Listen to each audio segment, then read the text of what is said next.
Hello, hello, my friends. It is Hondo, and welcome back to the Knights of the Nerd Republic.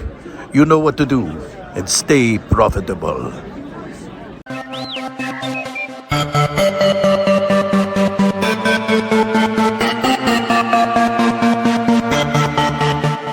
The Nerd Academy podcast is released weekly at 12 p.m. Eastern Standard Time, available on our website at www.thenerdacademypodcast.com and wherever you listen to podcasts. You can find the Nerd Academy podcast on Facebook, Twitter, Instagram, and YouTube.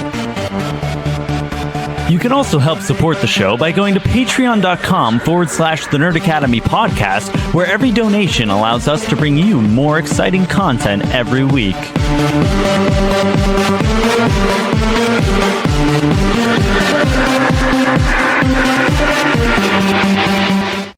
On which planet did I Luke can tell Skywalker you everything and Ben Solo about this planet, confront the Knights of Ren in except the its second motherfucking name. Buy merch. Your winner by way of technical knockout.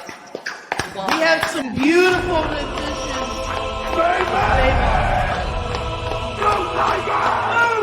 I am the king. I am the reigning champion. I will always be above you. I am bigger than you. I am wiser than you. I am stronger than you. I am better than you. I am God.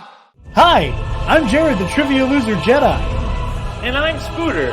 And we're here to tell you that we aren't that great at trivia, and I mean we're downright poo-poo at it. Ever since then I've been dogging Scotty to step back in the ring with me.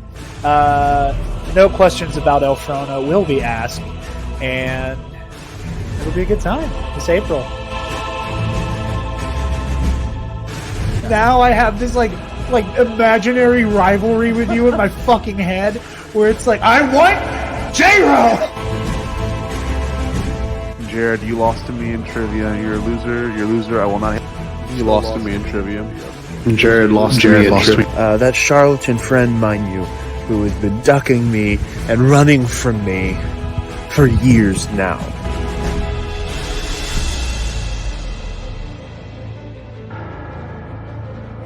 Your lust for J-Ro will destroy you.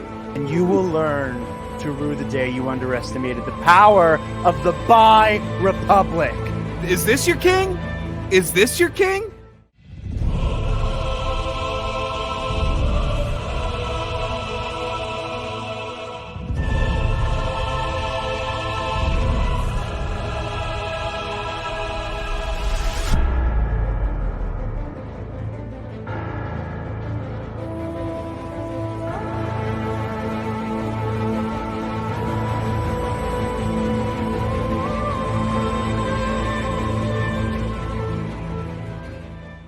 Think about the things you applied to content creating and the things that you maybe have hold to a high standard that people also love, and there's that one little dark spot in all of this, and you're like, man, I can't believe that I've gotten this far and just being a part of a bigger community, but there's this one little black spot in this beautiful Monet of a painting, and it's just the fact that I kicked your ass in trivia. Literally nothing makes me happier. Hello there, and welcome back to Knights of the Nerd Republic, the show where we talk all things about the galaxy far, far away. Pardon me. So, first thing is first. That is probably going to be the last time you see that promo before an episode of this show. And that is because tonight at 8 p.m. Eastern Time, 7 p.m. Central, 5 p.m. On the West Coast, the rematch is upon us. Jared the Dark Jedi, that's me, versus Scotty J-Ro. Mano y mano, face to face. It's happening tonight. Be there. Support your resident Dark Jedi and servant to the Dark Lord Cookie Cop. And be there. Tonight's, I think this will be the last time you have to sit through that wonderful promo Eli made that I'm sure some of you are getting tired of. But I am going to plug that matchup relentlessly if it kills me. So go check that out. But to give you guys a little bit of a setup for what you're about to watch, this is the Knights of the Nerd Republic Versus series that you've heard us talk about so much in every episode.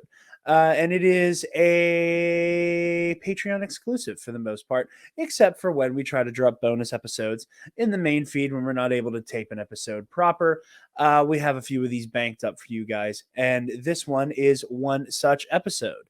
When we made it, I intended it to be released to the public while we're in Louisiana. And yeah, today, pardon me, today is that day.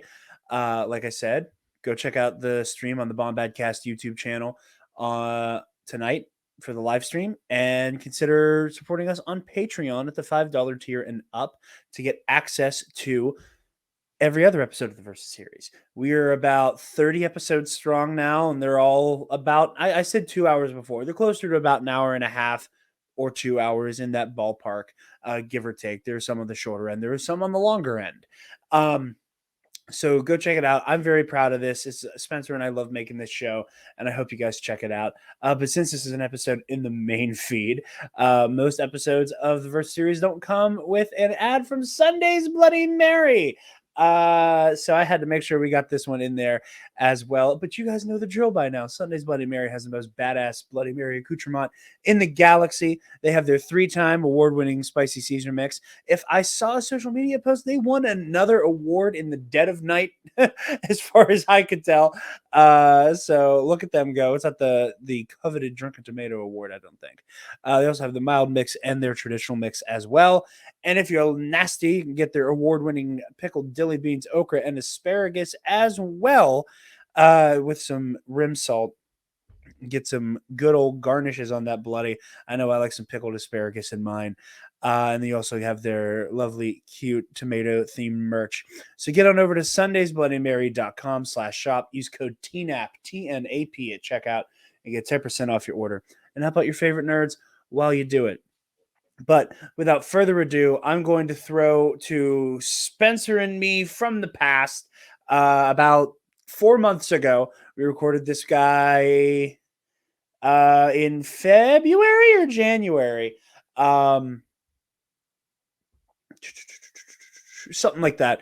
Either way, enjoy. This was the first episode of season 4, the current season of the Versus series. So I hope you guys like it. Please consider supporting us at the $5 tier to get more content like this. We have just from this season alone, the episodes that are out already: Qui-Gon versus Ahsoka, Mace Windu versus Exar Kun, Kanan versus Reva. I believe May is Darth Vader versus Shak Ti. June is going to be Porter Engle versus Count Dooku. We have a lot of really cool ones. This season, I really wanted to push myself outside of my comfort zone with a lot of these matchups. I will admit, a lot of the characters we've used up to this point are characters I felt comfortable using, are characters I was very familiar with their fighting styles, with their stats, with how to cover them. And I really wanted to break out of that mold.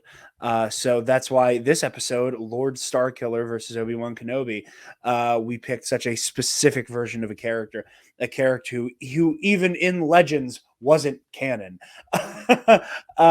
So yeah, I hope you guys enjoyed this season. We're very excited, using a lot of book characters, using a lot of comic characters that aren't so well established within the Versus scene, as it were. So consider checking it out. You also have 3 whole seasons prior to check out as well. Everything up from our very first episode, which is Anakin Skywalker versus Darth Maul. We have, what's another one? There's so many matchups we have done that I struggle to even think of ones that we've done. I almost put one that we did already in this season. But yeah, so go check all that out. Patreon.com/The Nerd Academy Podcast, and enjoy. Hello there, patrons, and welcome back to the Fighting Pit for Season 4, Episode 1 of the Knights of the Nerd Republic Patreon Versus series. I am your host, Jared the Dark Jedi Bachman Subs, and I am joined by my co-host with the co-most in these our fighting pits, Spencer the Mando Simpson. How you doing, buddy? I am doing okay. I'm doing okay. I'm excited to kick off this season with an interesting matchup that we spent a lot of time behind the scenes talking about and trying to figure out exactly how we wanted this one to go so that it would make the most interesting matchup possible. of the different versions of these characters from different points in their timeline. But we are very excited to bring you this matchup and for what is this, season 3, to be back with you for Season 4. Season season 4. 4. Which one did I just like completely erase from my memory? 3. Difficult to say. The half season. The half season. The half season, yeah. So yes, I'm very excited to be back. Yeah, this is a stacked season. Patrons, I put the full lineup, not in release order, in the Patreon. Y'all are gonna know when which match is coming, except for this next one, because I'm gonna announce it now because we are behind a little bit. We'll try to get this next one out next week.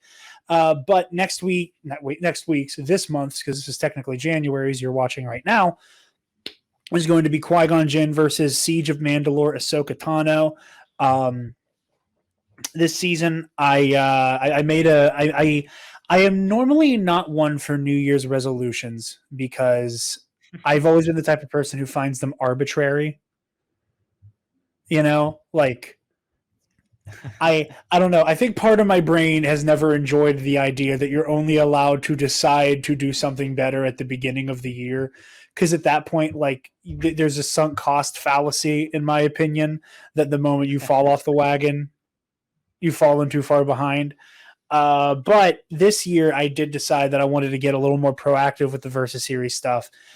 So if you go and look at the Patreon, we do have the full lineup posted there for this season. Again, it's not necessarily in order, and you guys don't know these arenas we're using either, which I think is going to be a fun little number. We got a mix of some ones that we've decided it's time for them to be recycled back into the fold, and some newer ones as well.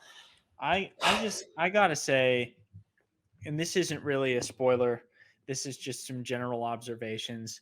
I am very pleased with some of the potential arenas that came out of Andor season 1. I'll just put that out there.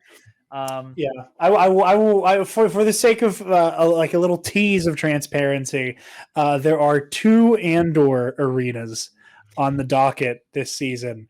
The one of them was almost a different part of this same location. But the more I thought about it, the more I was like, you know what? I want it to be more cluttered. I am referring to arena number 1. For those of you who pay attention to this show and start to connect dots as arenas get chosen. But for anybody who's new around these parts, or to warm you guys up, I'm going to let Spencer take the wheel here and explain to you the format of our little show that we make for you guys. Yeah. So thank you for joining us if this is your first time with us, and thank you for joining us if you are a regular with us for the Versus Series matchup. So what we do is we spend some time beforehand thinking, and Jared with his New Year's resolution is very on the ball with this, but deciding on some matchups, and then we will pit them against each other in a pitched fight. This isn't like they don't have any preparation time. It's as if they're just stumbling upon each other. We don't need a reason for them to fight. They just will fight. And we evaluate them in 5 categories that we deem were most appropriate for evaluation. Those are physical attributes, martial arts ability, force ability, weapons and equipment, and finally their tactics and their battle mindset. What their approach is to a fight, how they will adjust their strategy if need be, and so forth. That's the gist of it. So we've written up some bios to give you guys a little peek into each of these characters. Some of them in this season you'll be very familiar with, like at least one of, if not both of the contenders for today's matchup, for the January matchup. But later on in the year, we're going to be dealing with some people that, depending on your little corner of Star Wars fandom, you may be less familiar with. And so that's what the bios hopefully will do for you, is give you some background on these characters and their stories and why we think they would make a good matchup for that particular month. So, anyway, we will go through one at a time in those 5 categories, and we will assign a soft verdict of sorts of who we think would take that category between the two. And then after we have gone through all 5 of those, then we will select an arena at random from the predetermined list,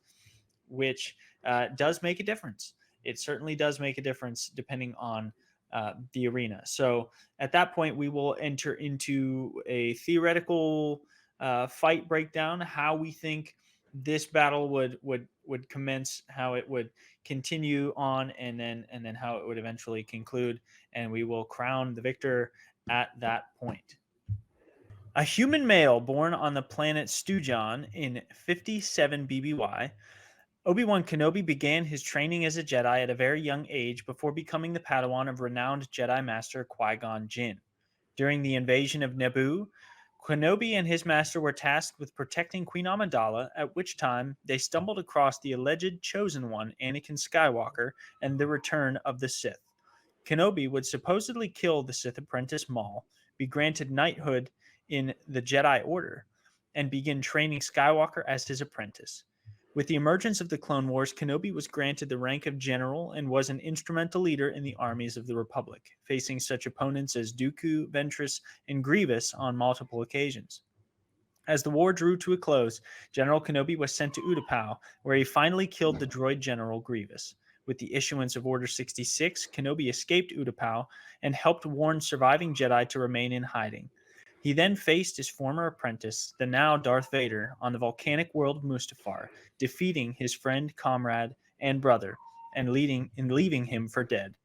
Kenobi spent the next few decades in exile, watching over the boy who would become a new hope for the galaxy, eventually training him in the ways of the Force and sacrificing himself in a duel with Vader aboard the Death Star to ensure the escape of the young Luke Skywalker. Obi-Wan Kenobi retained his identity in the Force after death and often returned to give counsel and guidance to a new generation of Jedi. And his opponent. Born before the fall of the Jedi Order, Galen Marek was the son of ex-Jedi Kento Marek and Mali Nayon Marek. While the Mareks were holed up on Kashyyyk, Darth Vader laid siege to the Wookiee homeworld to conquer the planet and execute the hidden Jedi. After a noble effort to fend off the Dark Lord, Kento was eventually defeated, and as Vader wound up to finish Marek off, his son was able to overcome the telekinetic barrier of Vader to rip his lightsaber away from him. This did not save Kento, as Vader simply crushed him with the Force, and as he secretly adopted the young Galen. The next 17 years of Galen's life would be full of brutal, unforgiving, vicious training under Darth Vader as his secret apprentice with the code name Starkiller. Galen was mostly used as a covert assassin, but when the time came, Marek was sent after his first Jedi target, Jedi Master Rom Kota. Marek overcame Kota and then was sent after the unhinged Kazdan Paratus and eventually faced off with Jedi Council member and legendary warrior Shakti. Having bested a gauntlet of masters, Marek was betrayed by his master after Darth Sidious became aware of his existence. Now being assumed dead by the Emperor, Vader ordered Galen to assemble the Empire's enemies to force the Imperial military to overextend itself. In a complicated sequence of events, Galen, now also being trained by General Kota, was betrayed yet again by Darth Vader, now learning that this was always the goal. Galen shook off his defeat and chased the kidnapped freedom fighters back to the yet-to-be-finished Death Star. Aboard the space station, Galen went blade to blade with his master and was able to overcome him and fought Darth Sidious to a standstill. When he faced the choice of killing the Emperor or becoming his new apprentice, Marek chose to kill Vader, but could not go through with the Emperor's final test of executing Rom Kota. As a result, the Emperor used the Force to pull the Rogue Shadow into the throne room, seemingly killing Marek and everyone he cared about. However, Marek would eventually awaken, heavily modified, on an operating table to learn that the Emperor had kept him alive to do his bidding until he found a new apprentice, and Marek, now fully surrendered to the dark side, became Lord Starkiller. After the destruction of the Tantive V4, Starkiller was sent to Tatooine to find 2 droids carrying stolen plans for the Death Star. After killing Boba Fett and escaping Jabba's palace with information, Lord Starkiller headed to Docking Bay 94, where he met and killed Obi-Wan Kenobi.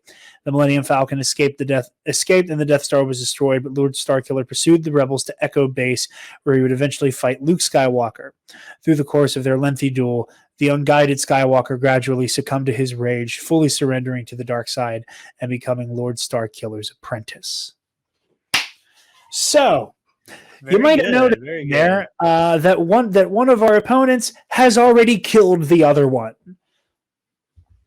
And you'd be right. Lord Starkiller did kill old Ben Kenobi. You know who he didn't fight? Jedi Master and Jedi General Obi-Wan Kenobi. Certainly not. No. So this is really exciting for me as a matchup because with this season of the Versus series, on top of like getting a little bit more proactive with how we prepare for these matchups, I also wanted to kind of get out of my comfort zone a little bit with how we make them. I like to use people who are really well established. I like to do stuff that involves the least amount of guesswork possible. But this is pretend and it's for fun.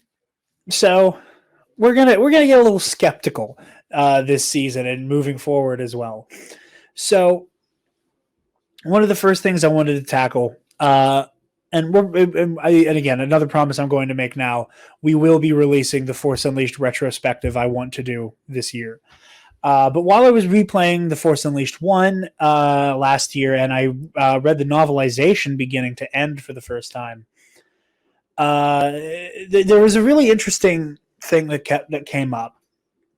And for those of you who've played the PlayStation 3 and Xbox 360 port of the game will remember that there is a scene where Proxy tries to jump Galen in the form of Obi-Wan Kenobi circa Revenge of the Sith.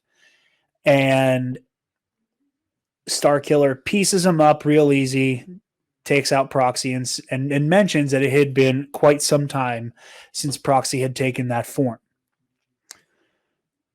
Later in the novelization, having bested Rom Koda, Kazdan Paratus, and Shak T, Galen mentions that this isn't that fighting Proxy masquerading as a Jedi is not what it's really like fighting a Jedi Master. And while Proxy is good in his holographic form, get ready for a new audio drop, he does not. Dog. What if I told you Blank has that dog in him? Guy is my favorite person on TikTok. Get used to seeing that clip. What if I told you he had that dog in him? And hologram Obi-Wan Kenobi is not the same man who nearly killed Vader twice, defeated General Grievous, bested Maul, bested Asajj Ventress. So yeah, he's going to fight the real deal, not the old decrepit version who has not, fought anybody in years. Nor is he fighting a skilled but literally hollow graphic version of Obi-Wan either. We're going to have him fight Obi-Wan in his prime and have it be the most sinister version of Starkiller as well. Then again, I just think makes it more interesting because, in my opinion, the way that people talk about Galen in a vacuum is inaccurate. We talked about this when we used Galen before. I agree with the assertion of the whole Council Force cast group of people. Galen is not a Force god. He is incredibly crafty. He's incredibly clever and inventive. And he is powerful, but he's not a god. Those Force god feats, those apply to Lord Starkiller because you're dealing with a being who, not unlike Maul or Vader, is just being fueled by pure, unadulterated anger and hatred. which makes him basically a superconducting loop of the dark side unto himself. So, yeah, I think it's going to be an interesting matchup. There will be some caveats we got to touch on as we go.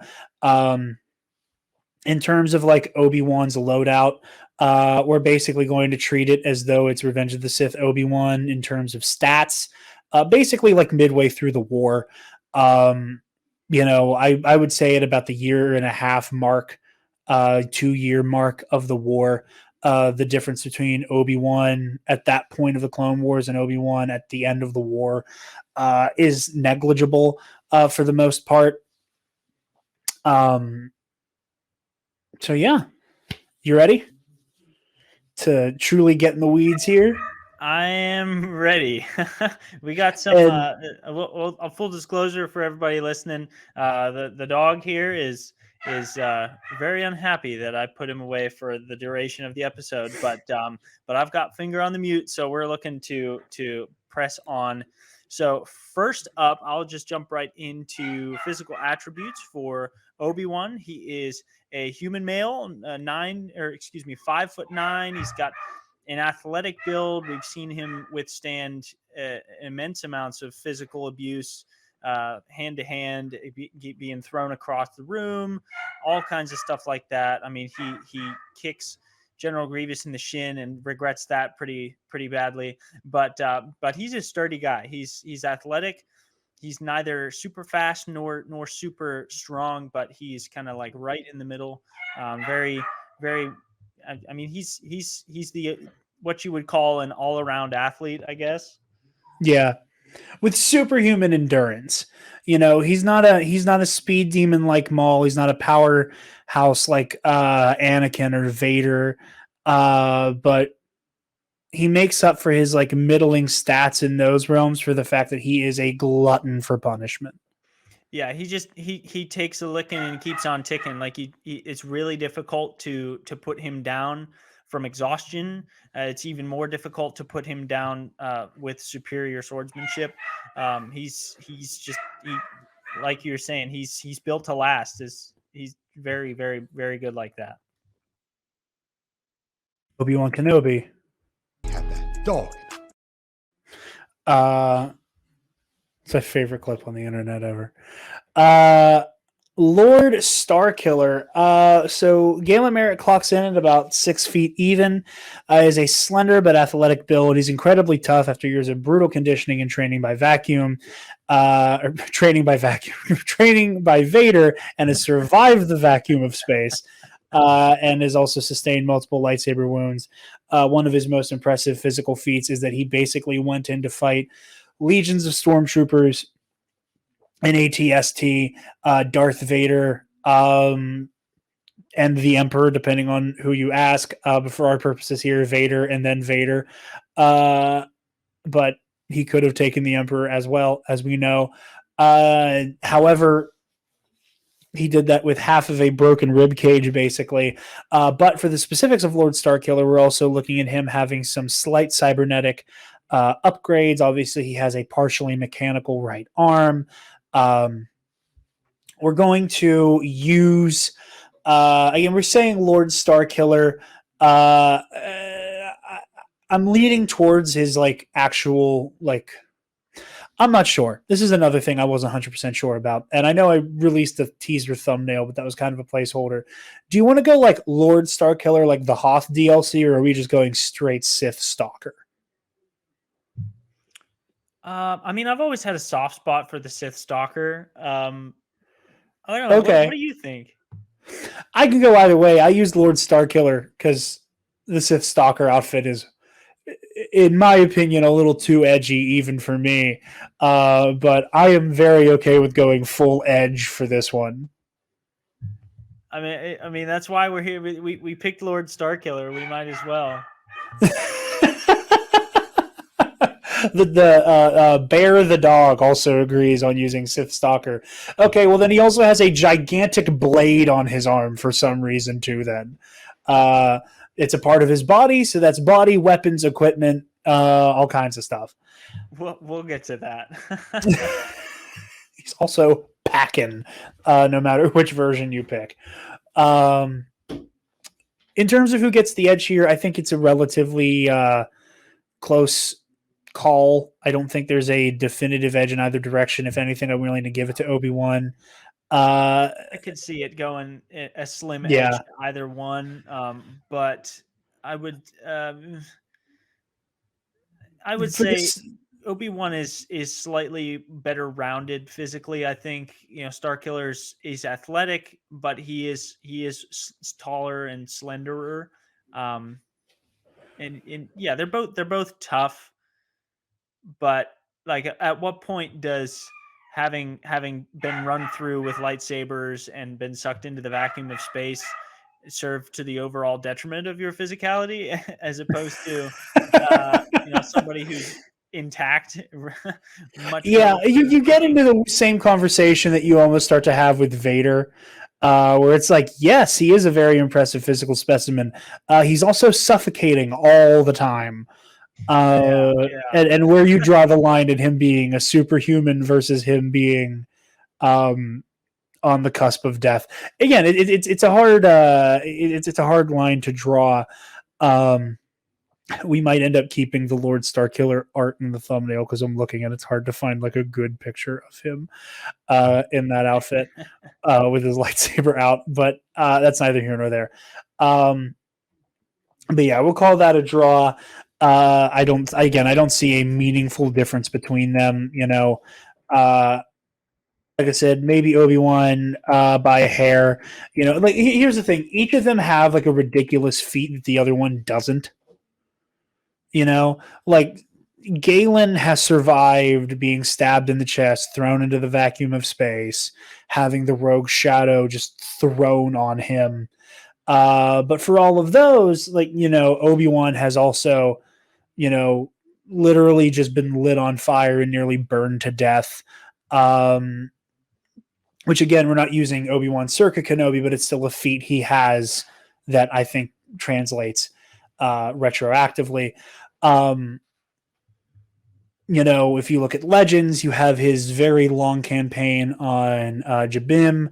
You have endless torture from Asajj Ventress. I think they roughly break even. So I'm not going to try to split the hairs of who survived which deadly injury more than the other. I'm satisfied with a draw. Yeah. I don't think it'll come down to this by far. No, not at all. But yeah, moving right along. Spencer, would you like to walk us through the martial acumen of the negotiator? I would be pleased to do so. So Obi-Wan Kenobi is the definitive master of Sarisu.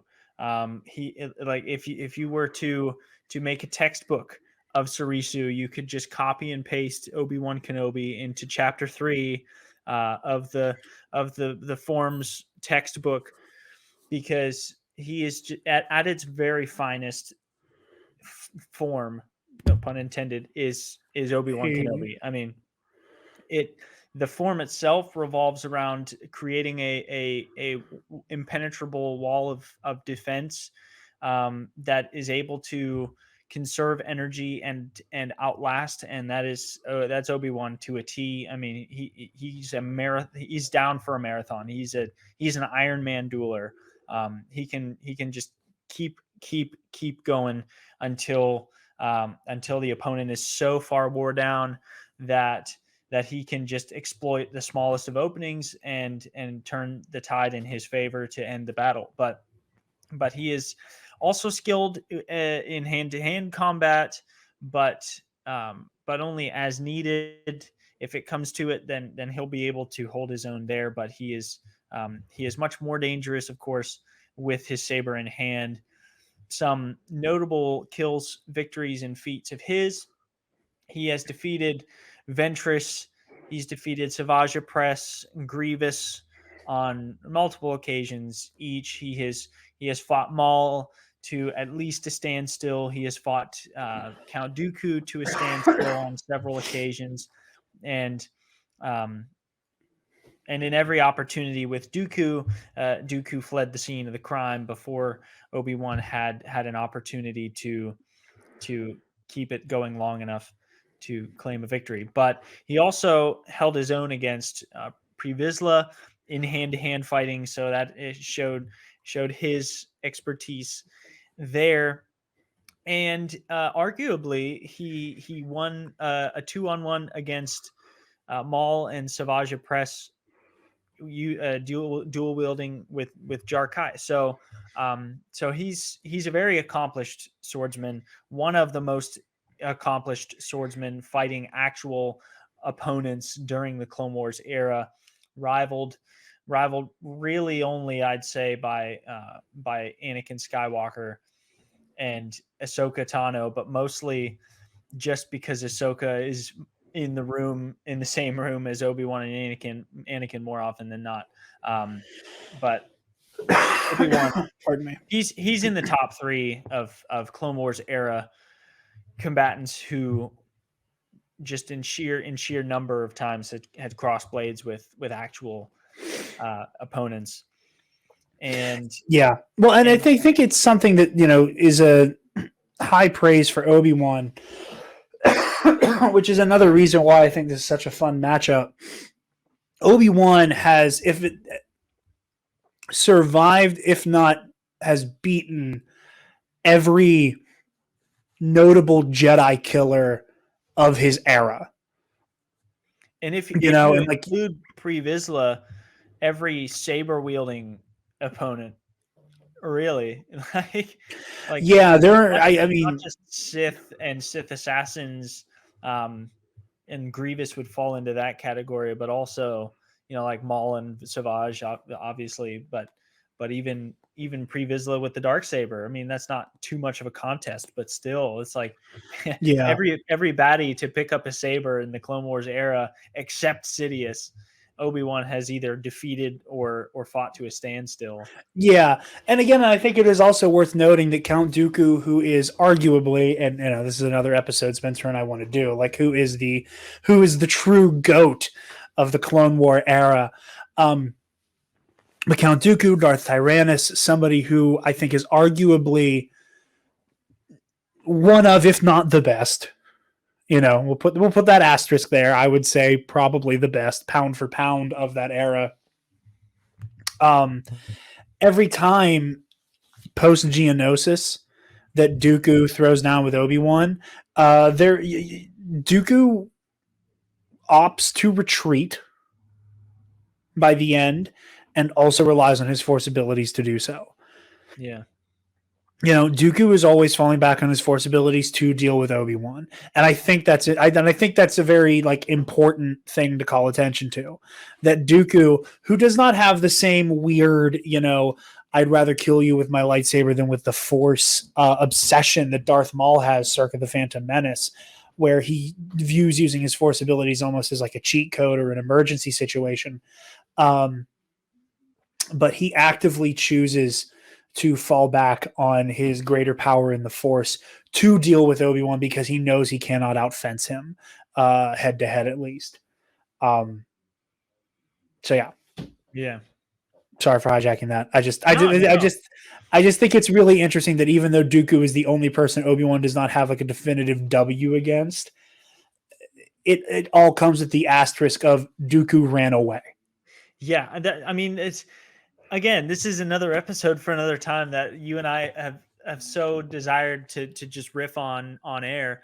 But like, to what point do you have to suspend crowning Dooku the GOAT of the Clone Wars era, because he's never fought someone to a conclusion other than his first encounter with Obi-Wan and Anakin, when they were both of them far too inexperienced to take on someone of his caliber. But like, every opportunity they got after that, until Dooku's killed, he fights him on moving. It's like he's fighting him on one of those flat escalators in the airport.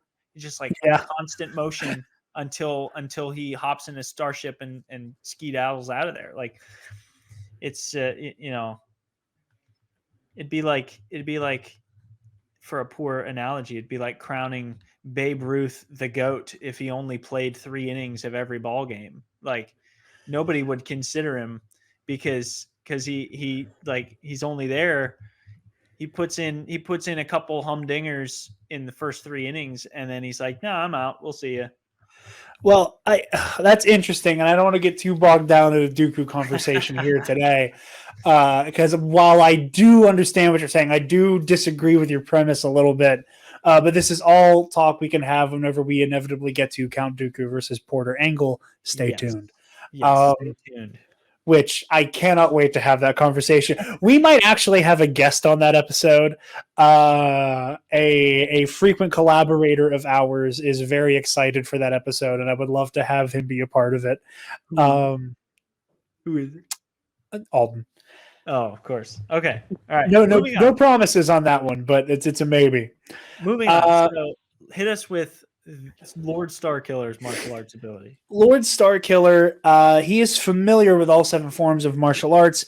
And again, this is another interesting thing because he was trained by Proxy, who basically trained by Vader and Proxy, mostly Proxy for the blade to blade stuff. Because Proxy is this walking data bank of basically every person who ever picked up a lightsaber, at least within Legends. So he trained in Juya. And as we've talked about before, every person who uses Juya uses it differently because Juya is kind of like the amalgamation of, or kind of like the, how do I put it? It's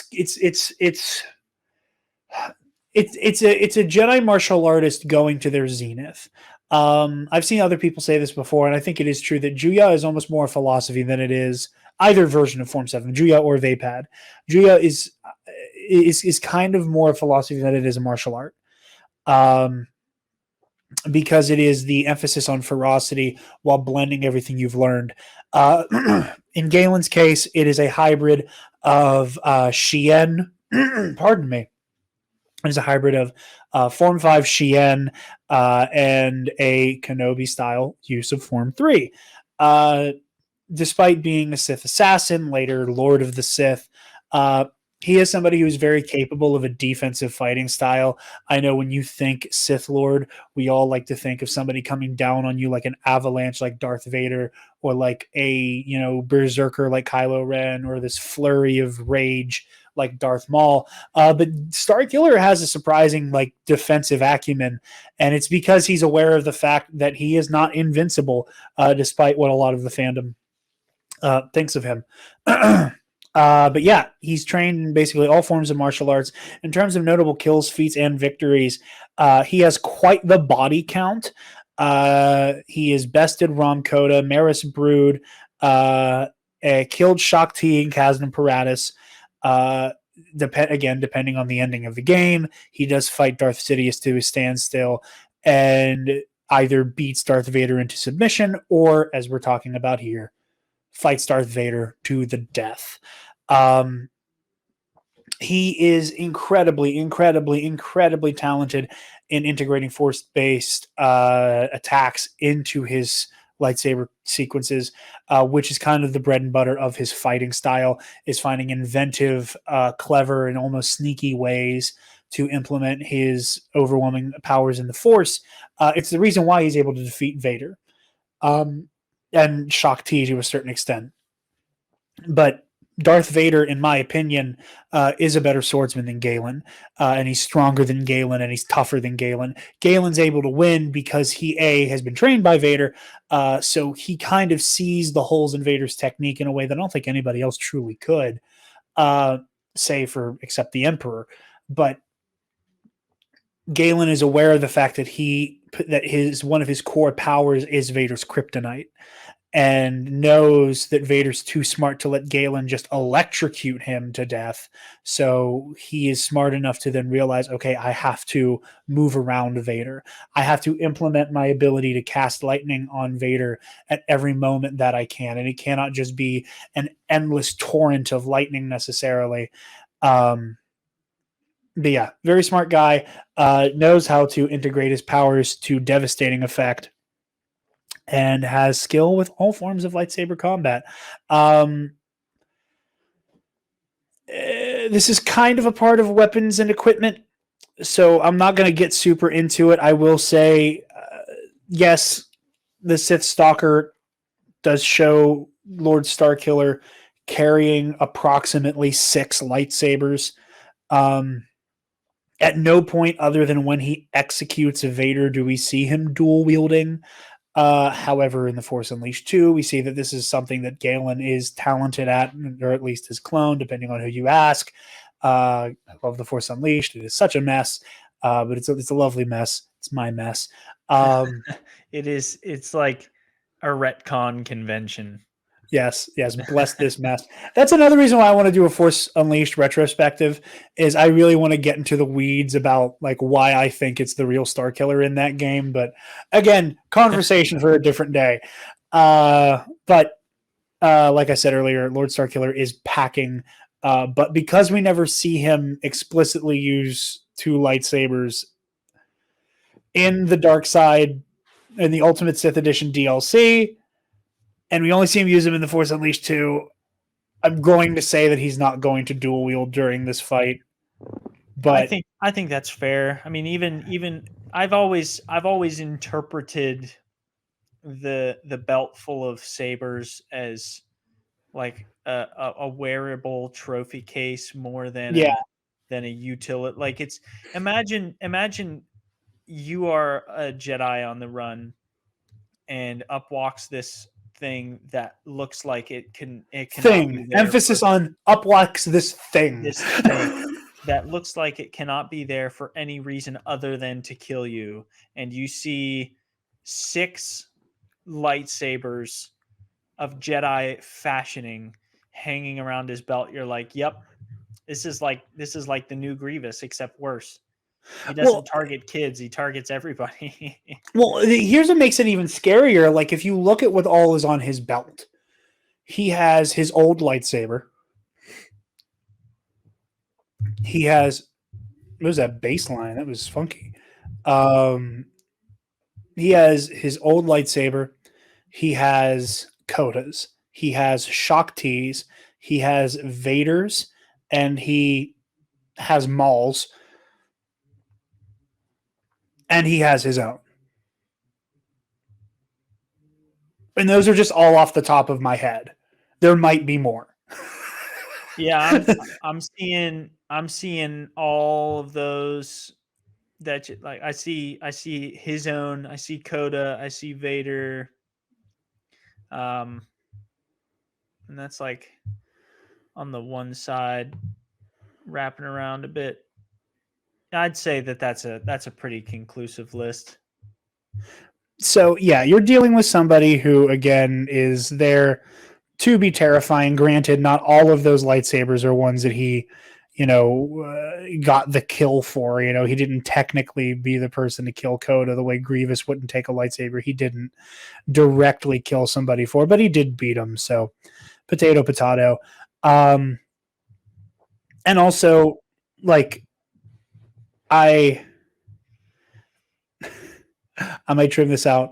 You might want to turn off your computer audio if you can. Because I have something playing? That's the second time a random blast of music just came through. A random blast of music? Yes. What did it sound like? Earlier it was a very funky bass line. And just now there was like a wow. A funky bass line. What do I have on? Is it gone? Now it is, yeah. It was just like a random burst and then it ran away. But I was just giving you a heads up. But yeah. So this is where things get interesting. Now, I think Lord Starkiller is hands down one of the most deadly combatants Star Wars has ever created. Obviously, with kills, feats, and victories, he does beat Empire Strikes Back era Luke Skywalker and does kill old Ben Kenobi.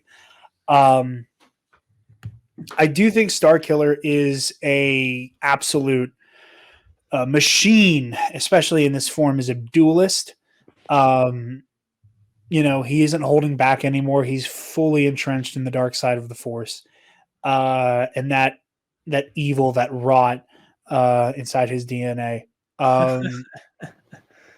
makes him like one of the ultimate weapons of the dark side. That said, in terms of blade to blade combat, I don't think this is anything Obi-Wan Kenobi can't handle. No, I think you're absolutely right. It's gonna be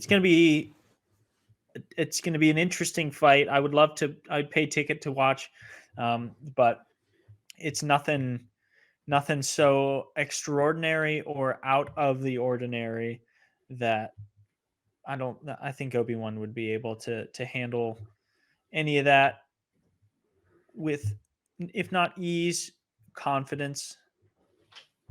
I think that's a great way of putting it. If not with ease, then with confidence. And I agree completely. I think this is a fight that Obi-Wan is kind of bred for.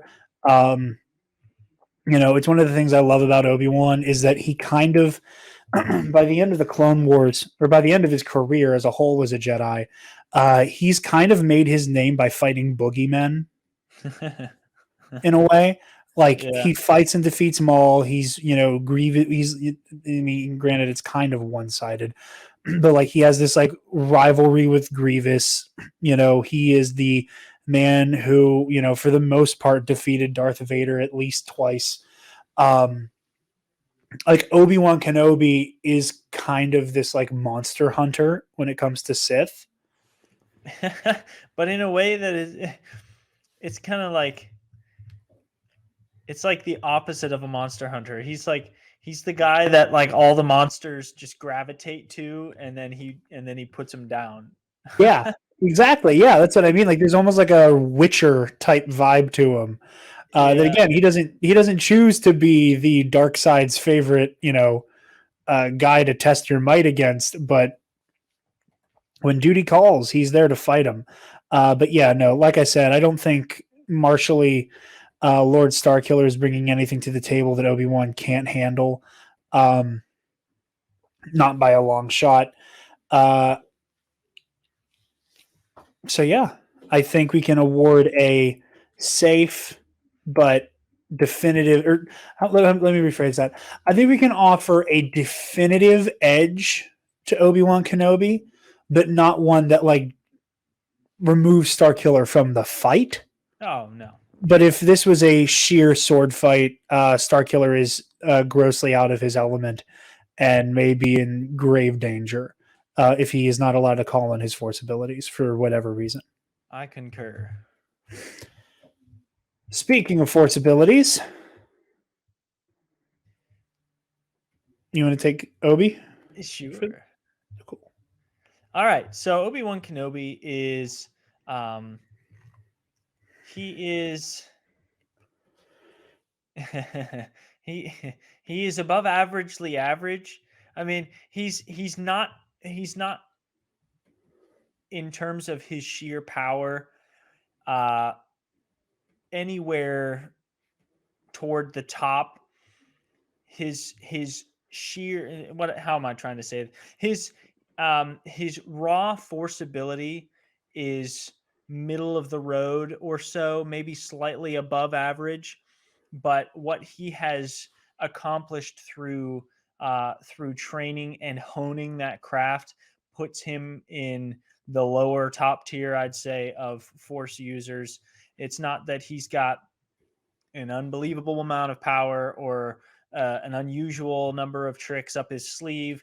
He just has spent a lot of time studying and training and becoming very, very good at a handful of things, namely telekinesis and force-assisted acrobatics. Those are his two go-tos. And it's like Obi-Wan's threshold for ability is going to be lower than that of an Anakin or that of a Sidious, obviously. But Obi-Wan has achieved near, if not 100% completion of his threshold. Like he's limited in his raw ability compared to some others, but he has milked his raw ability for every ounce that it's worth through training and practice. And we've seen him do a number of incredible feats with telekinesis, lifting several objects at once, force pushing people like Grievous and Ventress and a bunch of other people, force pulling them as well. In one of my favorite Obi-Wan force wielding moments during the Zygerian slave trader arc in Clone Wars, he lifts up and then crushes into a ball 2 commando droids simultaneously with a wave of his hand. It's like it's not even, it doesn't even require concentration for him. He's just like, boom, done. And that's an excellent example. I think that's maybe the best example of what we're looking at with Obi-Wan. He's not incredibly powerful, but he has honed his ability to maximum efficiency and maximum power for his own force threshold. So yeah, he's nothing to sneeze at, but he doesn't have nearly as many tricks up his sleeve, or I would not even say as much raw power as Starkiller has. And so, Jared, would you please go ahead? Yeah, no, just to keep talking about Obi-Wan's force abilities, because they often, Obi-Wan doesn't typically get his flowers as a force user because what he normally does is so nuanced. It's not like crazy force pushes that can like level a building. It's stuff like what you just described, like very precise crushing 2 commando droids. Or, again, this isn't like the era or the circumstance with which he did it, but what we see him do in Kenobi, where I think Kenobi shows Obi-Wan's upper limits in a way that I think is really subtle and interesting, that we see, and it's something we've discussed before, something we theorized on, that Kenobi kind of gave us a definitive answer. That Obi-Wan, how do I put this? Because our like muscle atrophy theory of like, you're not using the force, you're not giving yourself over to it, therefore that muscle kind of starts to deteriorate. We see Obi-Wan go from struggling to catch Leia, which is something we've seen him do, 10 times that feat without breaking a sweat, to within a couple days of like truly letting himself become one with the force again, and with the power of love amp he gets, realizing that if he fails here, like Luke and Leia are in grave danger beyond their understanding. We see him throw that gigantic cluster of rocks off of him. We see him just ragdoll Darth Vader with a force push, which is something we've only ever seen in a trailer for The Force Unleashed 2. Yeah. Like, that doesn't even happen in the game. I've only ever seen that in a trailer for that game. Other than that, I've never seen anybody just shit whip Darth Vader. And again, he does like the Avatar, the Last Airbender, earth bending, he's throwing all the rocks at him, and we see him do like this crazy, just like straight horizontal Wolverine style lunge, just with a force jump, like a torpedo. Like, we see levels of force-based physical augmentation and telekinesis that we've never seen from him before. And while I don't necessarily think Obi-Wan can call on that in an instant, it shows that like I think it's crazy that if he wanted to be at that level, theoretically he could be. And when he's pushed far enough, he can be. This is the same guy who, again, not because he's a powerhouse, but because he is a dedicated trainee and practitioner of the Force, is able to meet Darth Vader head on telekinetically during the Battle of the Heroes. Like, that's insane. That is an insane force feat. And I think it's one of his more impressive ones that, like, as time goes on, only becomes more and more a drop in the bucket. So yeah, all of that to say, Obi-Wan never gets his flowers, and when push comes to shove, he is a force to be reckoned with, pun intended. That said, Galen Merrick is a telekinetic powerhouse. He has mastered the rare Force Repulse ability. He uses Force Lightning in very clever and interesting ways. He does typically have issues breaking opponents' force barriers. However, by the time we see him as Lord Starkiller, I would question that a little bit because we do see him just ragdolling other force users with telekinesis. However, I will say he does that to Obi-Wan, old Ben Kenobi, after he had mortally wounded him, and he also does it to basically Padawan Luke Skywalker. So while I don't think Lord Starkiller is necessarily going to do that to, say, a Anakin Skywalker in pitched battle necessarily, I think he could very easily catch a well-trained Force user off guard and definitely pick him up and toss him around. However, as we will get to with Obi-Wan, there was another blast of music. People leave a comment and tell y'all if y'all are hearing that too, or if I'm going crazy. It might be on my end for some reason, perhaps, but I don't think it is. I don't think there's anything playing on my side. It sounds like the kind of thing that would be like an ad that's running on some other page that I have up. I'm just gonna X out of everything and come back to it. But yeah.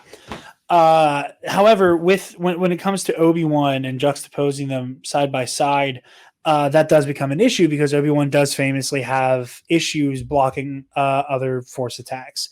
It might be the only way that he is defensively deficient to any of his contemporaries. Now, again, normally when this is happening, he is dealing with some of the more powerful beings in the galaxy who are opposed to him, like a Dooku or a Maul, but also people like Ventress, who, while they are powerful, are not known for their Force acumen when it comes to this tier of fighter. And she's, again, normally able to knock Obi-Wan around with the Force a good bit.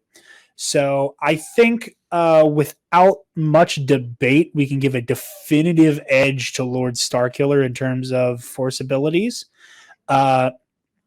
He is, on the whole, far more willing to use his powers defensively or offensively, rather, and implement them into his lightsaber sequences in a more consistent and devastating way than Obi-Wan. Not that Obi-Wan, again, is afraid to do so or neglects to do so. He just does it a lot more and a lot more effectively than Obi-Wan does, in my opinion. Your thoughts? No, I completely agree. I think while Kenobi, you cannot fault him for working with what he's got. I mean, the Jedi Order puts a fence around the abilities that Starkiller excels at, and yet for what the Jedi have deemed acceptable use of the Force, Obi-Wan is as good at it as anyone could ever hope to be with the raw talent and the raw power that they have. And yet, although you can't say anything bad about Obi-Wan for that, like, you're still dealing with Starkiller, who has a much deeper arsenal of Force ability and frankly a more dangerous one, and one that he practices a lot. Like, I wouldn't say that he has achieved the level of mastery, relatively speaking, as Obi-Wan has, but even with what he's got, Starkiller is comfortably the more dangerous opponent of the two in terms of his Force ability. So I am happy to give Starkiller the edge. Excellent. All right. Moving on to weapons and equipment. I'll go first since you were punching in the edge on that one still. In terms of weapons and equipment for this version, Lord Starkiller has his Sith Stalker armor. So he's got, cybernetic arm, his very weird and scary arm blade, a litany of lightsabers, none of which he seems to use all at once, and some light armor across his suit, namely the gigantic shoulder pauldron, and a helmet, which is, I think, half cosmetic and half respiratory. We see it come off during that one vision quest that Galen has in the novelization and in the Jedi Temple DLC. However, since it is a vision of the future, I think it is allowed for it to come off. But I do think, how do I put this? I think if the helmet comes off, the danger level is more akin to Malgus than it is to Vader. Like, both of them will suffocate. Yeah. But Vader's apparatus kind of shutting off is like his entire body function. Yeah. Altogether. Whereas just, again, that whole, the dark side will sustain me long enough. If that helmet comes off, or is significantly damaged, I do think Galen, like it is the case with Malgus, has a shot clock of sorts before we get into an issue of breathing. Yeah. And again, I say that because he has a mechanical in the game, so I'm making an assumption there. Maybe that's not the case, but I do feel like that is the nature of his equipment. Yeah. Oh, he also has his claws. I forgot about those. Yeah, he's got his his knife fingers going on. I mean, he just looks like a living weapon is what he looks like. I remember as a kid, I didn't have the Force Unleashed game, and the only place I ever played it was actually at Joel's house on the Wii. I cranked through the campaign at Joel's house in like the 4th grade or the 5th grade on his Wii in like one sleepover, and that was it. That's the only time I'd ever played it until much later whenever I got the game. But I remember seeing the Lord Starkiller Sith Stalker armor for the first time. I was like, that's just excessive. Like, that guy's just like a living weapon. So he's a dangerous dude. Starkiller has got offensive and defensive equipment on his person, whether or not he uses it or whether it's just to make him look really scary. Either way, it's there. So yeah, I would even compare it to not compare it necessarily, but like if this were something like Superpowered Beatdown or Death Battle, where there was like a presentation of the fight. Because like Death Battle, I don't know how much you've ever watched Death Battle. Nope. It's okay. They've done some wild matchups that end in ways that just boggle the mind that I will never fully understand some of. But they do like a fun, like animated version of the fight. And normally the way that Death Battle treats their combatants is everybody is like, they go into it knowing the only way to win is to kill, which part of that, like, and it goes into how we do things, like, I don't like that. Like they have used Batman a number of times. And I don't think you can adequately put Batman in a combat situation with the caveat that he's willing to kill, because that fundamentally changes how he fights then. Yeah. Yeah.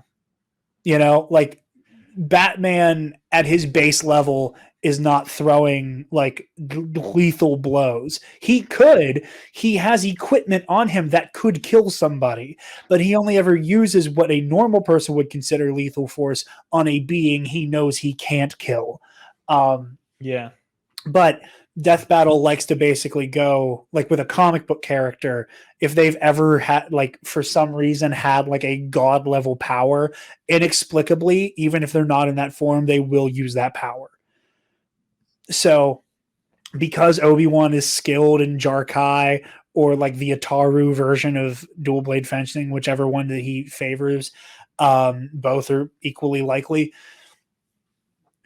I could totally see this fight at one point becoming like Obi-Wan using the Force to like pull Rom Koda's lightsaber off of his belt, and then they're both dual wielding. I was thinking the same thing. Like, if anybody cracks open that can, it's going to be Obi-Wan. Like, he's going to see, because we see it from him often enough. Like, even in the Clone Wars aboard the One Republic cruiser, when he's just trying to keep Grievous occupied, like, he incapacitates a Magna Guard and picks up the electro staff and is dual wielding with a saber in one hand and an electro staff in the other. Like, yeah, if Obi-Wan has an opportunity to get the edge by dual wielding, he almost always takes it.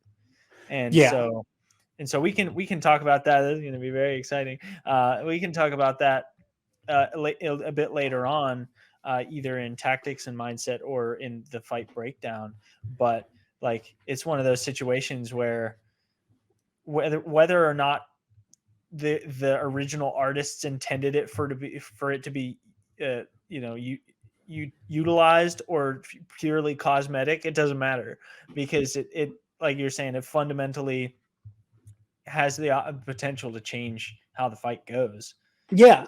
And again, that's why I say, like, do I think one of them pulling a second lightsaber on the other one is going to fundamentally change the outcome? Not really. If Galen is the only person dual wielding, Obi-Wan has fought mostly dual wielders. Like, by the numbers, the people he fights the most either use more than one lightsaber, or at least more than one lightsaber blade at a time, between Maul, Ventress, and Grievous. And Savage too. And Savage, yeah.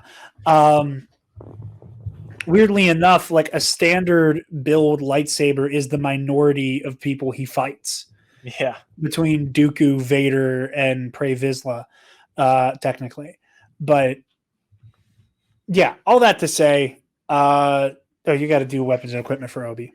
Yeah, he's got a blue lightsaber. He's got Jedi robes, and he's got a utility belt, which is. Well, we're using the clone armor here too, so he's got a little bit of armor as well. That's true. So he's got what are essentially greaves. He's got his gauntlets as well, and we're giving him his little chest plate, dew flinger. Hot take real quick. Yeah. So Taylor and I have, I mean, obviously I've seen it, but Taylor and I have started watching Clone Wars. I cannot wait for you to see her next to pick her brain about it. She has just as many fascinating opinions as you think she does. I'm usually scared by fascinating opinions. Not that there's anything wrong with Taylor as a person, but she tends to think in a way that scares me a little bit. Yes. Sometimes, for instance, her favorite song off that one album that we both enjoy. No! Feel free to expose her for that. I've tweeted about it. Yeah. Her favorite track off Mr. Morale and the Big Steppers is "We Cry Together." Like, it was in her Spotify. That wasn't in her like top 5 Spotify Wrapped, but it was as an individual song in the playlist. It's like, listen, it's not even that it's a hot take. It's just like, are you well? Are you fundamentally well? And yeah, so I'm interested to hear, because it's a kid's show. Wink, wink. No, it's not. But it's a kid's show. So like, how twisted can you get with it, really? The thing that has been most entertaining, and I'll say this is like a quick little sidebar, and then we'll get back into what my actual hot take is that most of her bandwidth for this show has been taken up by the ethical questions of the clone army existing. Oh my goodness. So she's like been oscillating between their child soldiers and trying to process the horrible ways we see clone troopers die. Because technically one of the first episodes you're supposed to watch is Hidden Enemy. Oh yeah. And we're watching that episode, and she's already like, oh my God, like all these clones just keep dying. Oh my God. And it hits me as we're approaching it that we're about to get to the scene where the clone went back to the battlefield to harvest battle droid fingers Which is like and put them on a something necklace. And as they're like totally near, slipped by us as kids. Like that totally didn't register to me as a kid. like, as how deeply fucked up that is. Yeah. And as we're slowly approaching it, I'm sitting on the couch and I just start giggling to myself. And she's like, "What are you laughing at?" And I said, "Just get ready. Just get ready." And then that was immediately followed up by us watching the Clone Wars movie. And whenever they make that big push during the Battle of Christophsis, there's a clone who gets shot in the head so hard that his helmet flies off, and she squealed when this guy got popped. But what I was going to say was Obi-Wan and Anakin's Clone Wars Season 1 costumes for the first half of the show outfits is what they should have worn for the entire war, including Revenge of the Sith with capes. That is my hot take. Anakin especially, because it's such a good foreshadowing for Vader. Ahsoka included? Did you say Ahsoka? No, Anakin and Obi-Wan, like they're full suits of armor. Okay, all right. No, we are anti Ahsoka tube top on this podcast. Thank you. I am firmly in that camp as well of being anti tube top. It is a little uncomfortable to watch the 14-year-old go to war kind of half naked. Yeah. George and Dave Filoni be wildin'. But yeah, Starkiller gets weapons and equipment edge, I would say. Can confirm. Comfortably so. Yeah, so we'll move right along to tactics and mindset, starting with our good general, Obi-Wan Kenobi. Obi-Wan is the type that will try to avoid a pitched match if at all possible. But once he's in it, he is in it to be victorious, not necessarily to kill or to injure or anything but to end the fight in his favor. He's a very careful planner. He's a strategist, and not in like a pithy way, but he's truly an academic. Like it's mind-boggling to me, like just how awesome Obi-Wan Kenobi is sometimes, because he is so deadly, and yet sometimes he reminds me of that line from Age of Ultron, you know, when Nat is talking to the Hulk and she's like, here's this guy that spends his whole life trying to avoid a fight because he knows he'll win. And with Obi-Wan, that's like partially true because he does get beaten sometimes, but also he's always looking for another way out, and he's always looking to study the situation, to learn from it, and to apply lessons and things that he's learned along the way to current situations. I think that's just really cool. Like again, tangentially, in the Brain Invader story arc of Clone Wars, where he's just like, he's so fixated on studying the mind control worms, like he's not even thinking about the army of zombies around him, or the fact that like Luminara is detained up there. He's just like, what do you think? You think it'll go through the nose or through the ear or through the mouth? What do you think? And Anakin's like, I don't care. We need to deal with it. And he's like, I think it'll go through the nose. and then whenever he gets a hold of it, he's like, Anakin, I wanted to study that. Like, that's just, it's so funny how nerdy and yet how suave Obi-Wan is sometimes. But that's how he approaches everything, from situations like that to combative situations. Like, he is highly strategic and he is highly academic when it comes to plotting his approach to a fight and as he goes about it. And in so doing, he's highly defensive. He draws out the fight, moving it to different settings and using transitions into new locations to to recover a little bit as needed. But his primary strategy is to outlast his opponent, to let them kind of run ragged themselves. So then, so whenever an opening presents itself from their fatigue, he is able to exploit it quickly and turn the tide in his favor right off the bat. Yeah. I mean, and it's something that's very important with just, him being a Sarisu specialist. He is this, brick wall defensively that you basically will just break yourself by just ramming yourself into repeatedly. And his whole game is to gas people out. Also, you almost completely quoted one of my favorite passages from the Revenge of the Sith novel. Really? What did I say? A phenomenal pilot who doesn't like to fly, a devastating warrior who'd rather not fight, a negotiator without peer who frankly prefers to sit alone in a quiet cave and meditate.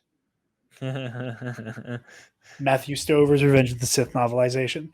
But that quote, everything you just said, it perfectly encapsulates Obi-Wan. He is a deeply cerebral, analytical warrior who would rather not fight, but when he has to, gets down and dirty, like what you were what you were talking about earlier, with him, like picking up the Magna Guard staff and like dual wielding and stuff.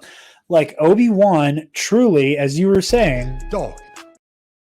But he does have that dog in him. He scraps, like he's one of those Star Wars combatants who is a scrapper. I don't want to say he fights dirty, because that kind of implies like a dishonorability about it. But like, he also is not somebody who's like going to let himself lose because the other person is standing on ceremony.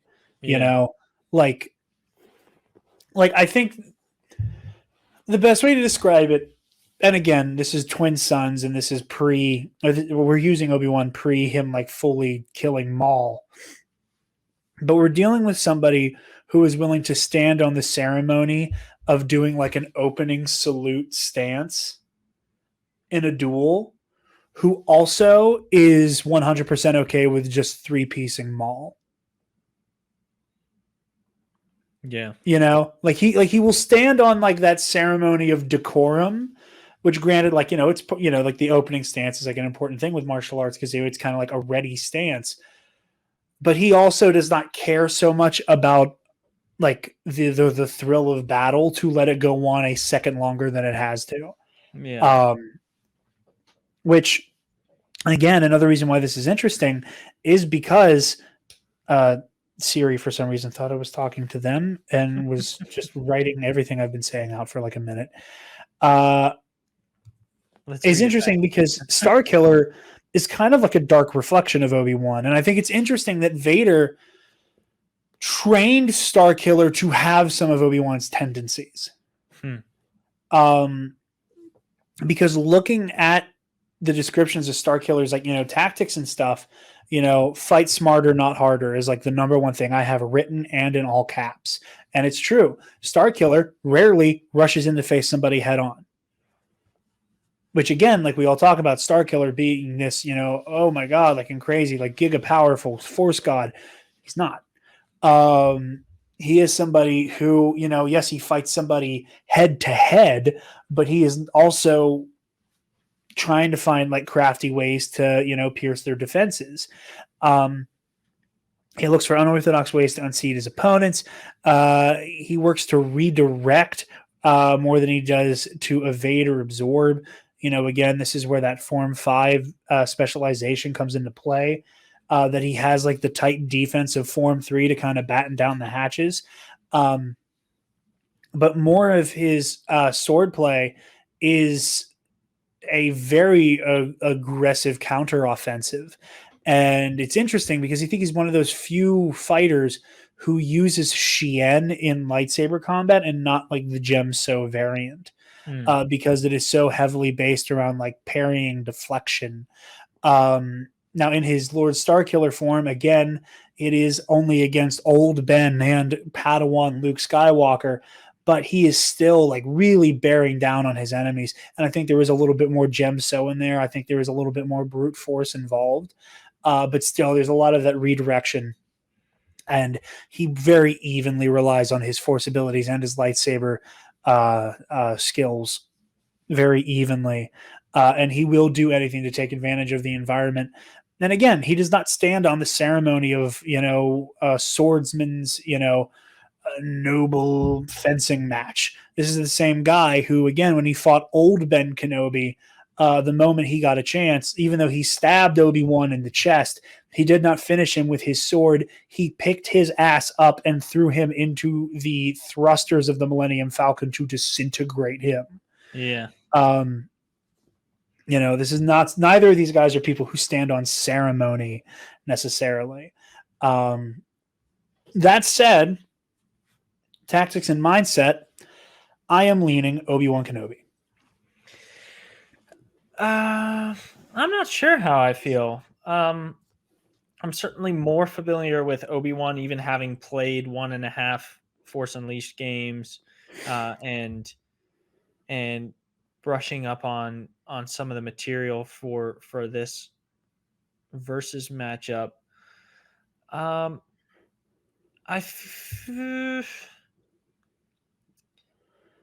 want to say that while in many ways you're right, like Starkiller is kind of a dark reflection of Obi-Wan, but I think in some ways Starkiller's tendency to press the advantage is going to play a little bit into Obi-Wan's hands, because even though Starkiller tends to look for unorthodox ways to throw the enemy off, and sometimes Obi-Wan is susceptible to that kind of thing, it does still feed into Obi-Wan's delay tactic, his wearing out tactic, like convincing the opponent to press the advantage or what they think is the advantage. So I could honestly see it going either way, sheerly based on tactics. Like if they were playing chess, I think it would work out roughly the same, I think. But because I think Starkiller's offensive would play a little bit into Obi-Wan's hands, I'm inclined to give him a slight edge, but I don't think it's much. So here's my rationale. Starkiller, in my opinion, has not fought somebody as cerebral. And again, like when he fought old Ben Kenobi, he was dealing with somebody who, like in A New Hope, especially now that we have like the context of, however many movies, TV show, games, and books and what have you. Obi-Wan, I think the moment he sees that message from Leia, knows this is his last ride. I don't think like if he can get out of this adventure alive, I think he wants to. But I think he also knows I'm going to come in direct conflict with Vader, and I think it's going to be me or the kids. Yeah. Then that's just my interpretation of it. So Obi-Wan, I think, when he confronts Lord Starkiller in Docking Bay 94, has that same mental process of my job here is to make sure that the twins are safe. And I cannot let this Sith Lord take Luke or the droids with the Death Star plans. Yeah. So he's going to be dealing with a version of Obi-Wan that is not going to be so resigned to that good night, as it were.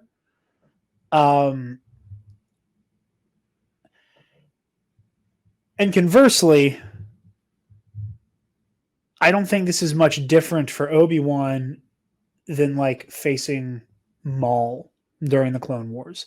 I think there is a similarity in like vicious brutality that Obi-Wan is prepared for. Now that like if I were to use like a comic book comparison, I would say Lord Starkiller and TCW, like early TCW Maul to a certain extent, are like Carnage, like the villain Carnage, where they're you're just dealing with a force of destruction, where like that is not to take away from Lord Starkiller's tactical abilities, but in Maul's case at least, you're dealing with somebody who just wants to kill, who just wants to do harm. Like it takes basically a year and a half for Maul to even agree to the idea of like having a plan. At first, it's just kill Obi-Wan, kill. And Obi-Wan, while he does struggle initially with that level of viciousness and brutality, can eventually overcome it. And that's what I think he's going to be dealing with here, is that he's dealing with just a sheer storm of like malignant violence that I think on the whole he can definitely weather. It is going to be, again, as is the case with most of these versus matchups, because we like to kind of pit characters against what I think their limit might be, will be the fight of his life. Yeah. That I think can only be compared to the times he will fight Vader. So yeah, that's why I'm leaning tactics and mindset. Yeah. Yeah. So well said, sir. Well said. I'm inclined to agree. So before we get to picking an arena, I'm going to have the lovely Taylor Nacy pick our arena. Oh. I'm going to have her come into the office here for a second. Not necessarily on camera because she's in her PJs, but she could just holler over. My Dookie phone is not sending the message. Stand by.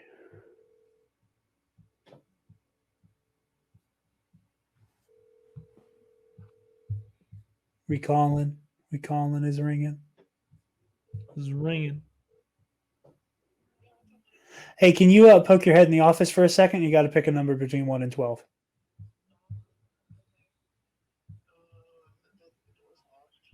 I don't think it is. Okay, we'll try to open it, and if I accidentally locked it, I'll unlock it. Okay, she's coming. She is on the way. Ladies and gentlemen, please welcome to the studio. Oh, wait, I did accidentally lock the door. She was right. One moment. I know you are, honey. Wonderful, the wickedly talented. You don't have to get on camera. Okay. Let me get situated again. Nacy. Actually, you know who alerted me? Who? Richard. You're calling me? Yeah. Richard is our cat, for those of you at home. Okay, Taylor, I need you to pick a number between 1 and 12.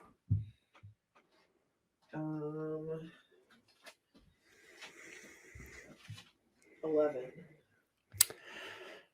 Ooh, we got a good one, folks. We have the Coruscant Works hideout, aka Sidious's hangar in Attack of the Clones, where in Tales of the Jedi we see Count Dooku kill one Master Yaddle. Thank you, honey. I was hoping that is what you meant by that, because as I was thinking about some of the recent Star Wars content that we've gotten, I was thinking, how awesome would it be to have that hangar in there? I can't figure. Thank you. I feel like an old man, but It's okay. You're playing music from whatever pop-up ad is in the background again. Hey, can't man. highlight the document. I can't do it. I mean, I don't know what it is. I don't have anything. I'm waiting for you to start doing a Joe Biden voice at this point. The only things up. Listen, man. The only things up right now are related to the show. I got I got 3 Google Docs up, and I got StreamYard, and that's it. That is so funny. I wonder where that's coming from. That is so funny. Again, people who listen to this, let us know if you guys can hear that, because I think it's hilarious. I think you might be losing your marbles, my friend. You think I'm losing my marbles? Because, like, if it were coming from me, then why wouldn't I be able to hear it? Are you sure you don't have a tab in there that's got an ad running someplace? Because I don't. I checked. There was a muted ad on one of the websites I pulled up to get a picture of Starkiller. There's a Battlefront 2 mod I was looking at, but it was a muted ad and it's no longer running. So, wow. Anyway, in any case, I am going to pull up a picture of the Coruscant Works so we can show it off so people can visualize the hangar. Like I said, this is going to be where Count Dooku fought and killed Yaddle in Tales of the Jedi. Actually, let me get Yaddle fight. I'm gonna get like a good like wide shot of the space. But yeah, so I think this is an interesting arena. It is going to be, so here, let me share screen. So for like an initial shot, now for the sake of space, I will say that the solar sailor isn't there. So you got a pretty wide space that also has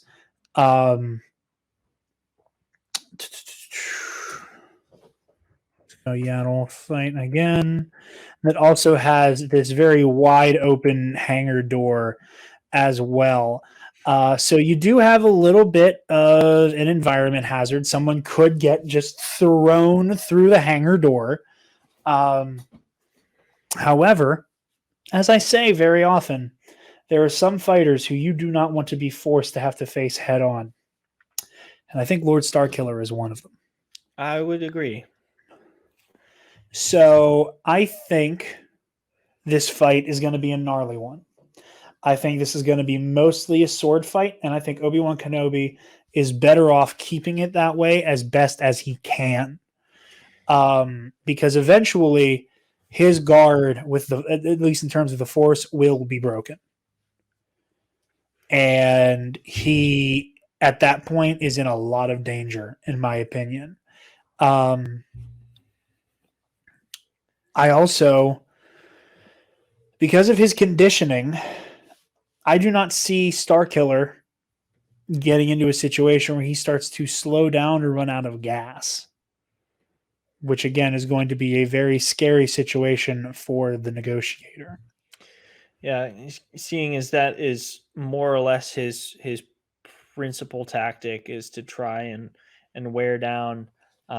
It's gonna be bad for Obi-Wan if he's unable to. And yeah, you're right. Like this is an insanely endurance trained guy in Starkiller. Endurance trained, who's also now part droid. Yeah, like he's like normal Galen Merrick. This would be dicey. Lord Starkiller, you're dealing with a machine. Yeah. So this is a dangerous place to be for my money. All right. So okay. So the two of them meet up in the hangar. They know they have to fight. Nobody tells them about the other. Like they just go at it.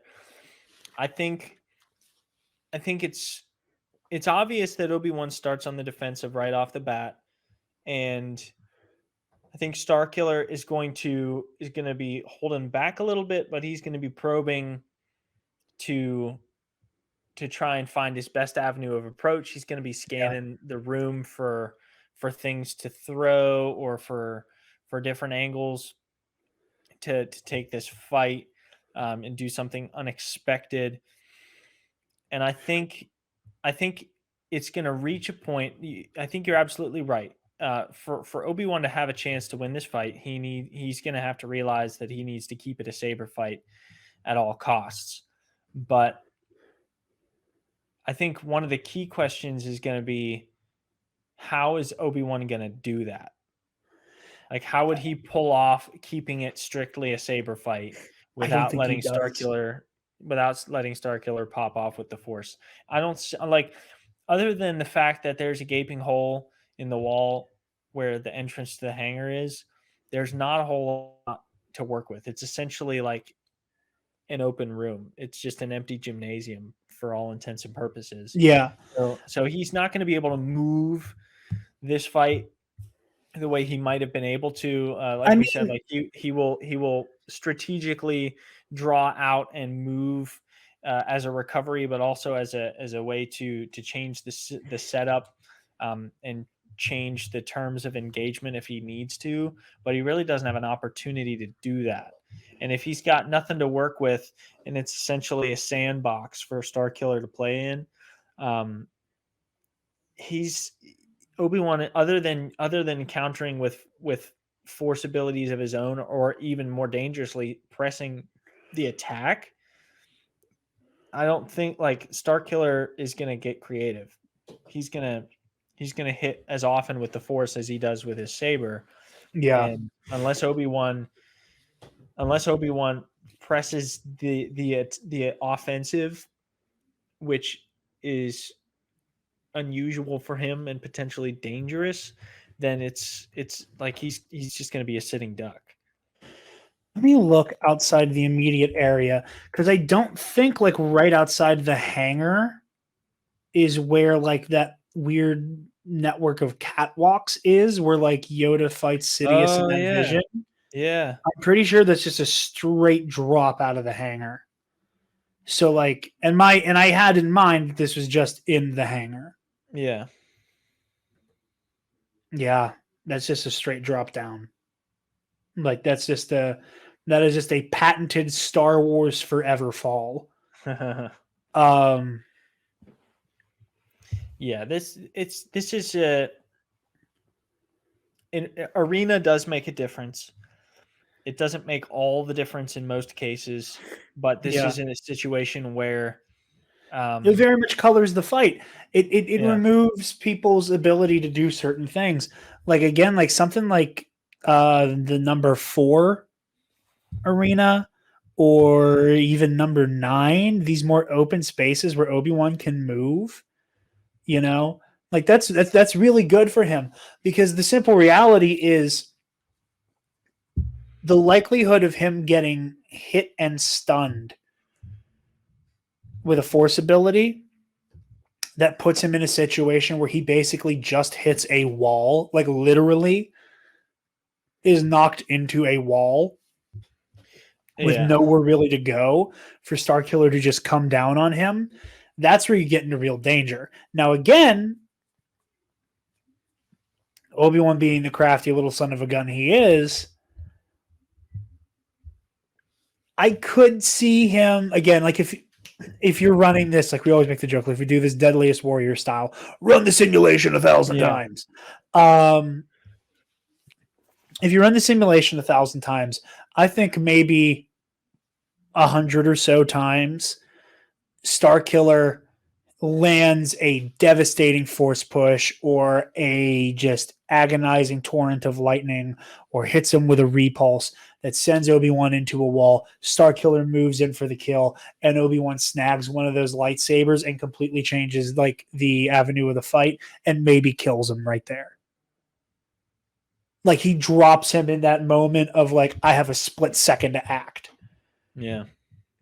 But I think you're dealing with somebody who packs so much of a punch and is able to seamlessly integrate it into his blade sequences, that I think he's going to be able to pop a good shot on Obi-Wan and it be one that he doesn't recover from that quickly.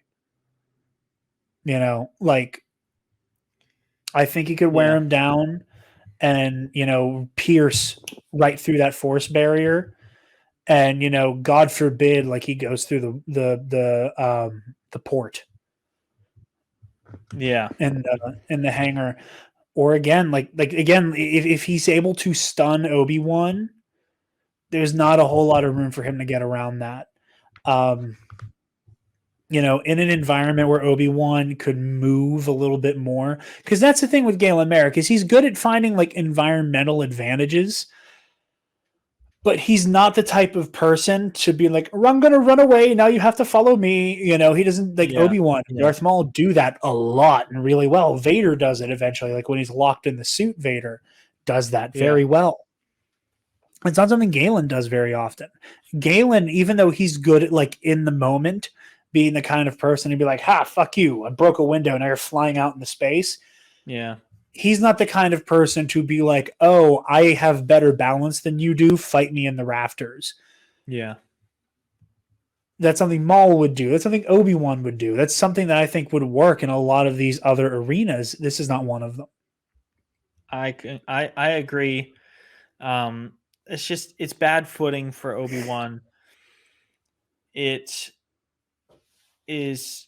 not ideal for Starkiller either, but it is better suited for Starkiller's ratio of swordsmanship to force use in active combat. And Obi-Wan is equipped to handle it, but it is the long-term strategy that Obi-Wan employs is going to see really quickly the returns diminish. Yeah. It's not going to, Starkiller isn't going to tire quickly enough. They're going to tire almost at a similar rate. I would say that Obi-Wan's stamina still is greater than Starkiller's, but pound for pound, they're going to stay similar enough to the point where like they're both running on empty at about the same time in terms of their stamina. And Starkiller, even though Obi-Wan is like the defensive fighter of all defensive fighters, Starkiller just has a more explosive offense. That I agree. That could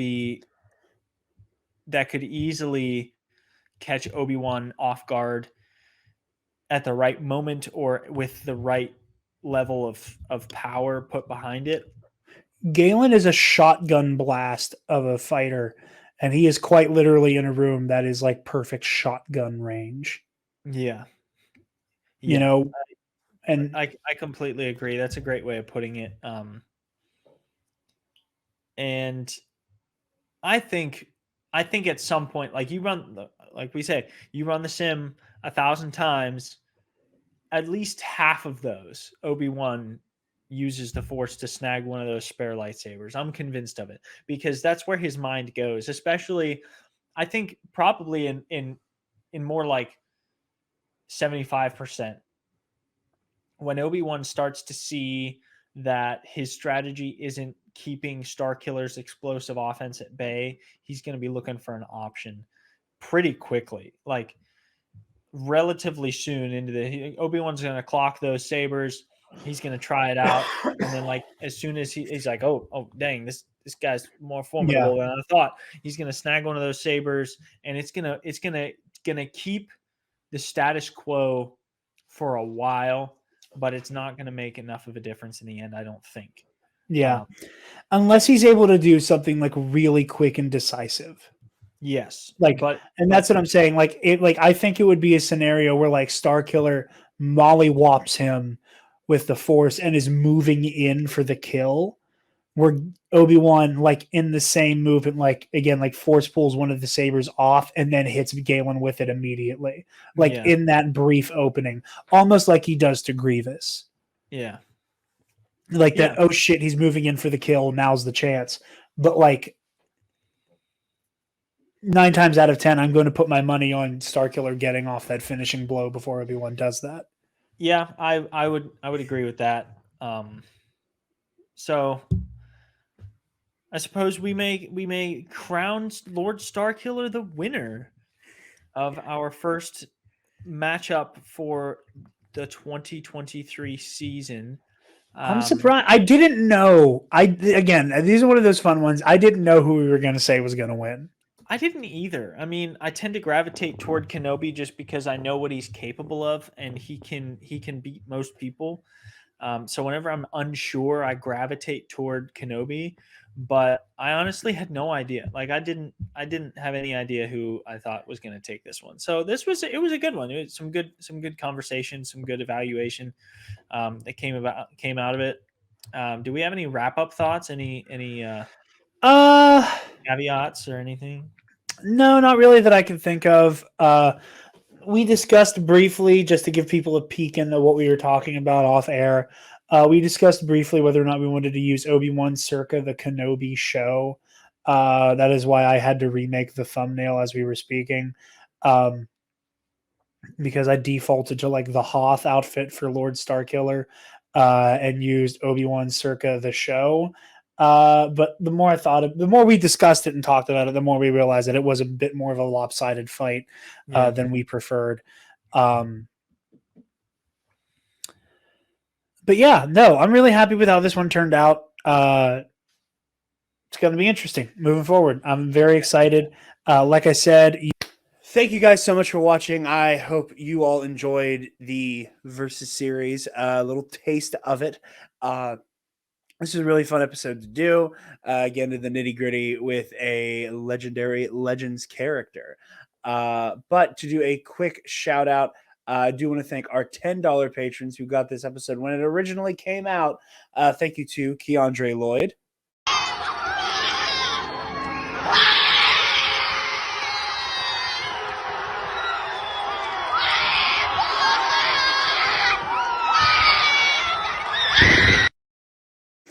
And to Paco, or what he's going by on our Patreon, $1.5 million, baby. All right, ladies and gentlemen.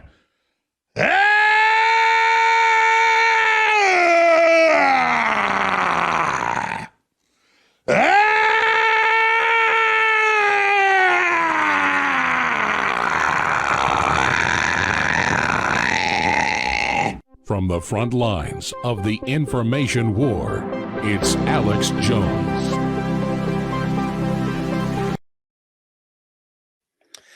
Like I said, if you guys get on over to patreon.com/the Nerd Academy podcast, you can support us every month. And at the $5 tier, you get access to the Versus series, as well as some other exclusive content we're going to be trying to workshop here as well. $10 patrons get a shout out at the end of every episode and get early access to stuff as well. We have a season 2 Bad Batch review come out recently that our patrons, our supporters on Patreon, had access to for a week early, basically. So, or about 5 days, 5-6 days. But early access, exclusive content, shouts out in every episode. So hope you guys consider supporting us on Patreon. I will be back in Pennsylvania here soon after I'm done putting Scotty in the dirt. Hopefully what I just said ages well in the next few hours.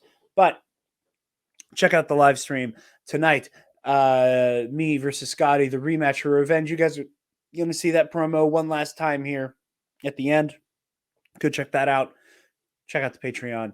And we'll be back very, very soon. So with that, thank you for watching. I hope to see you in the fighting pits again. And may the force be with you always. On which planet did I Luke can tell Skywalker you everything and Ben Solo about this planet, confront the Knights of Ren in except the its second motherfucking name. Buy merch. Winner by way of technical knockout. We have some beautiful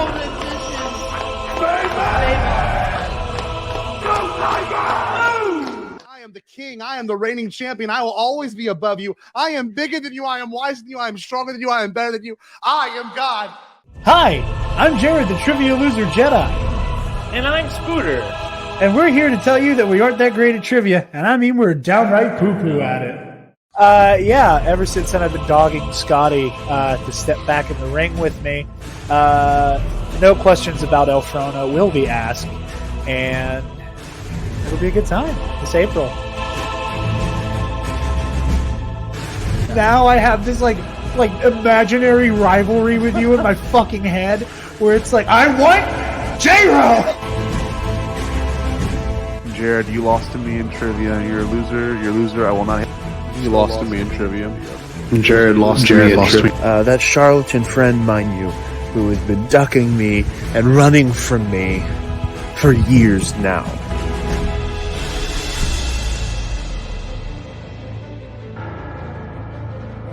Your lust for Jero will destroy you. And you will learn to rue the day you underestimated the power of the Bi Republic. Is this your king? Is this your king?